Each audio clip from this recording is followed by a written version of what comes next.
West Bengal progressive minority council ও Chandpur NS welfare ফাউন্ডেশনের যৌথ ব্যবস্থাপনায় আলোক ও আরোগ্য কর্মসূচি অনুষ্ঠিত হয়ে গেল Chandpur Aliah academy for boys মিশনের প্রাঙ্গণে। এদিনের এই আরোগ্য কর্মসূচিতে স্বাস্থ্য পরীক্ষা শিবির, উন্নত মানের কম্পিউটারাইজ মেশিনের মাধ্যমে চোখ পরীক্ষা, চশমা প্রদান ও ছানি অপারেশনের ব্যবস্থা। এছাড়াও ছিল X ray, ECG, PFT, blood sugar ও প্রেশার পরীক্ষা করার ব্যবস্থা।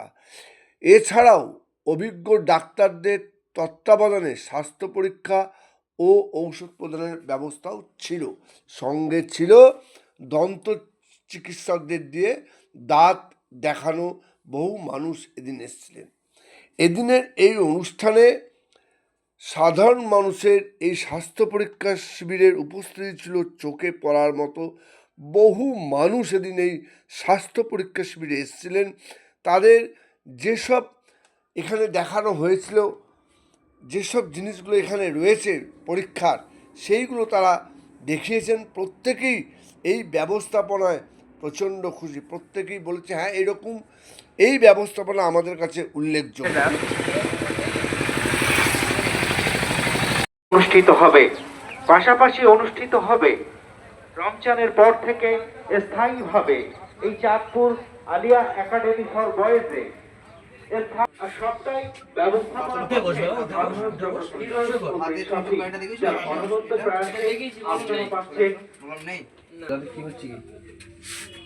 যন্ত্রণা করছে বা কিছু হচ্ছে? তুমি কি মিশনে পড়ো? না। তুমি বিড়ি টিড়ি কিছু খাও? না।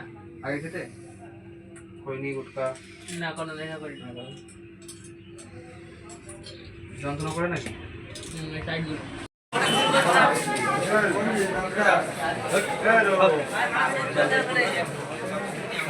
এই পিছনে এসো, লাইট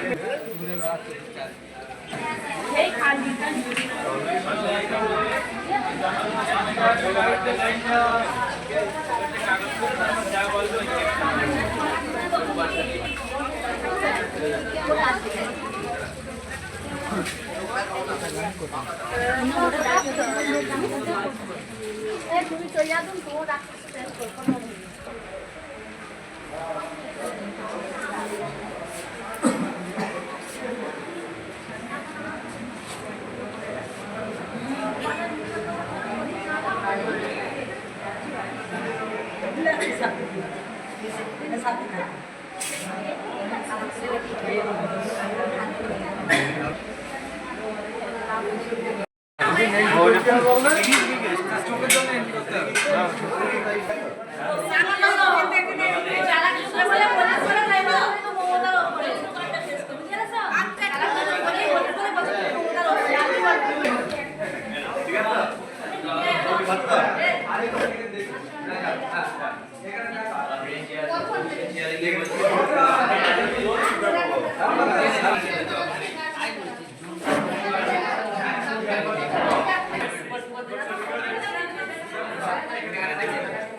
এটা কি দিয়েছে?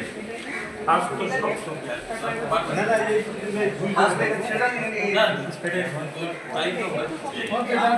না, কালকে যেন এই জিনিসটা না হবে।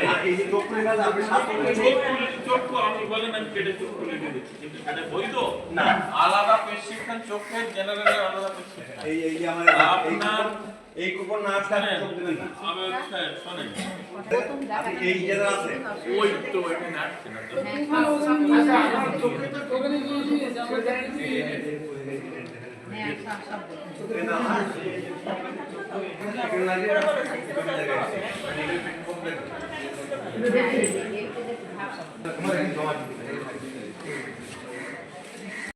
আমরা ইদানিং পর্যন্ত আমরা এই যে আমাদের সিএনএসডব্লিউ ওয়েলফেয়ার ফাউন্ডেশনের আমরা শুরুর থেকে এভাবে আমরা পরিষেবা দিয়ে আসছি। সাংগঠনিকভাবে আমাদের একটা কর্মসূচি গ্রহণ করা হয়েছে যে পরপর টানা 10 দিন আমাদের এটা চলবে। সেটা একটা একটা পঞ্চায়েতের এক একটা দিন আমরা নির্ধারণ করেছি। তার প্রথম শুরু দিন হচ্ছে আমুলিয়া পঞ্চায়েত, এরপরে পরবর্তী পাশাপাশি পঞ্চায়েতগুলো পরপর হতে থাকবে পরপর 10 দিন। আর স্বাভাবিক সারা বছর থেকে আমরা এরকম স্বাস্থ্য শিবির বা শিক্ষার সামগ্রী বা অসহায় মানুষের বা বিকলাঙ্গ মানুষের যে সমস্ত সহযোগিতা করার দরকার আমরা সারা বছর এই কাজটা আমাদের সংস্থা করে থাকে। চাইছি সাধারণ মানুষ যারা একদম পিছিয়ে পড়া মানুষ, যে যে ধরনের যে পর্যায়ে পিছিয়ে আছে তাদের প্রত্যেককে সেই স্তর থেকে তুলে আমরা উপরের দিকে আনার চেষ্টা করছি। সেরকম আমি হচ্ছি মোহাম্মদ আব্দুর রউফ, সিএনএসডব্লিউ ওয়েলফেয়ার ফাউন্ডেশনের সভাপতি এবং এই আলিয়া একাডেমির একজন মানে কোষাধ্যক্ষ, এবং আমি এখানে পাশে জেনা যে শিক্ষকতা করি এখানে। দেখুন, আমি দেওগঙ্গায় দীর্ঘদিন আসছি। আসার সুবাদে চারিদিক দিয়ে যেভাবে ডক্টর ফিরোজউদ্দিন শফি সামাজিক কার্যকলাপ করছেন, গত বছর আমরা কয়েক হাজার লোক নিয়ে এই পাশে আমাদের সংগঠন জমিয়তুল উলামা বাংলার পক্ষ থেকে এই কম্পাউন্ডে একটা ইফতারের মজলিস করেছিলাম ফিরোজ ভাইয়ের ব্যবস্থাপনায়। তারপর উনি এত বেশি কাজ করেন, আমি ওনাকে অনুরোধ করলাম যে ভাই, আপনি শুধু চাঁদপুর কেন করছেন, সারা Deganga block, Haroa block, Barasat block কাজ করুন। সে তারই প্রাথমিক সূত্রপাত আজকে হলো। আগামী 10 দিন দেগঙ্গার প্রতিটা অঞ্চলে একটা করে স্বাস্থ্য শিবির এবং রক্তদান শিবির হবে। আজকে আমরা এখানে পালমোনারি ফাংশন টেস্ট, স্পটে ইসিজি, যাদের প্রয়োজন হচ্ছে আমরা ইকোকার্ডিওগ্রাফির ব্যবস্থা করব। আজকে যারা দেখিয়েছেন তাদের সম্পূর্ণ বিনামূল্যে চোখের লেন্স সহ ছানি অপারেশনের ব্যবস্থা সবই ফিরোজ ভাই করবেন, আমরা সাপোর্ট করব।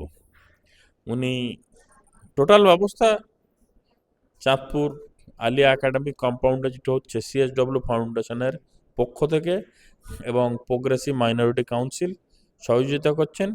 আমি ফিরোজ ভাইয়ের কর্মকাণ্ডে একজন সৈনিক হিসেবে পাশে থাকতে চাই, এইটুকু আমার নাম ডক্টর কবির আহমেদ। আমি জমিয়তুল উলামা বাংলা কেন্দ্রীয় কমিটির মুখ্য সংগঠক, কলকাতা মাড়োয়ারি রিলিফ সোসাইটি হসপিটালের চক্ষু চিকিৎসক, এবং আমার নিজের প্রতিষ্ঠান নবদিশা। চাঁদপুর নুরিয়া সিদ্দিকিয়া ওয়েলফেয়ার ফাউন্ডেশন বিগত 2005 সাল থেকে সমাজ জাতির স্বার্থে জাতি ধর্ম নির্বিশেষে শিক্ষা, স্বাস্থ্য এবং সাংস্কৃতিক সংগঠন হিসেবে কাজ করছে, সমাজ কল্যাণ সংগঠন হিসেবে। এবছরে 2025 সালে আমরা শুরু করেছি দেগঙ্গার কল্যাণে প্রায় 38টি কর্মসূচি আমরা ঘোষণা করেছিলাম গত 30শে ডিসেম্বরের কর্মসূচির মাধ্যমে। সেখানে আমরা 300 জন ইমাম সাহেবকে যেমন সম্বর্ধনা দিয়েছিলাম, পাশাপাশি 300 জন ছাত্রছাত্রীকে স্কলারশিপ দেওয়া হয়েছিল। তার পরপর আমাদের আরও কর্মসূচির মধ্যে প্রতিবন্ধীদের নিয়ে এক প্রোগ্রাম, বা এই আজকের আমাদের যে আরোগ্য কর্মসূচি এটা নেওয়া হয়েছে। এটা দেগঙ্গা ব্লকের 8টা পঞ্চায়েতে আমরা এটা খুব দ্রুতই বাস্তবায়ন শুরু করবো। আজকে আনুষ্ঠানিকভাবে উদ্বোধন হলো Chandpur Aliah academy boys campus. এটা আমুলিয়া পঞ্চায়েতের জন্য। এখানে আজকে তো সমস্ত ধরনের চিকিৎসা, চক্ষু পরীক্ষা শিবির, চশমা প্রদান, ওষুধ প্রদান সহ জেনারেল সমস্ত রকম, মানে child specialist, gynae specialist, cardiac, তারপরে গ্যাস্ট্রোএন্টারোলজি, মেডিসিন, এবং পাশাপাশি আমরা এখানে স্পটে এক্স-রে, ইসিজি থেকে শুরু করে পিএফটি, সুগার টেস্ট সমস্ত কিছু পরিষেবা দেওয়া হয়েছে। ডেন্টাল ছিল। আমাদের সহযোগিতা করেছে Kolkata Marwari relief society, Kolkata health club, আর আহমেদ ডেন্টাল হসপিটাল, এবং সর্বোপরি আমাদের এই স্বাস্থ্য কর্মসূচির মূল সহযোগী আমার খুবই স্নেহভাজন এবং শ্রদ্ধাভাজন, স্নেহভাজন নয়, উনি অবশ্যই শ্রদ্ধাভাজন হাজি সাহেব আলহাজ ডক্টর কবির আহমেদ সাহেব, যিনি একজন প্রতিষ্ঠিত এবং দক্ষ চিকিৎসক, কিছুদিন আগেই ওনার কর্মজীবনের চিকিৎসা জীবনের 25 বছর পূর্তি অনুষ্ঠান হলো, খুব সুন্দরভাবে আমরা করলাম। এছাড়া আমাদের সংস্থার কিছুদিন আগেই দেগঙ্গা ব্লকের প্রায় 300 জন গ্রামীণ চিকিৎসক তাদের সম্বর্ধনা প্রদান করেছে। আগামীতে আমাদের আরও অনেক কর্মসূচি আছে। আজকে কম বেশি প্রায় 1,500 মানুষের কাছাকাছি মানুষ এখানে সার্বিকভাবে চিকিৎসা পেয়েছে। প্রত্যেক পেশেন্টকে আমাদের সংস্থার পক্ষ থেকে বিনামূল্যে ওষুধ প্রদান করা হয়েছে। এই কর্মসূচি এখন চলবে দেগঙ্গা ব্লকের 8টা অঞ্চলে। প্রতিটা অঞ্চলে এক একটা ক্যাম্প থাকবে। সেই অঞ্চলে যতগুলো গ্রাম আছে সেখানকার গরিব দুস্থ মানুষের জন্য, রোগীদের জন্য আমরা এই পরিষেবাটা চালু করব, রাখতে পারব। আমি ওয়েস্ট বেঙ্গল প্রোগ্রেসিভ মাইনরিটি কাউন্সিলের চেয়ারম্যান, চাঁদপুর এনএস ওয়েলফেয়ার ফাউন্ডেশনের সম্পাদক ফিরোজ উদ্দিন মোহাম্মদ শফি।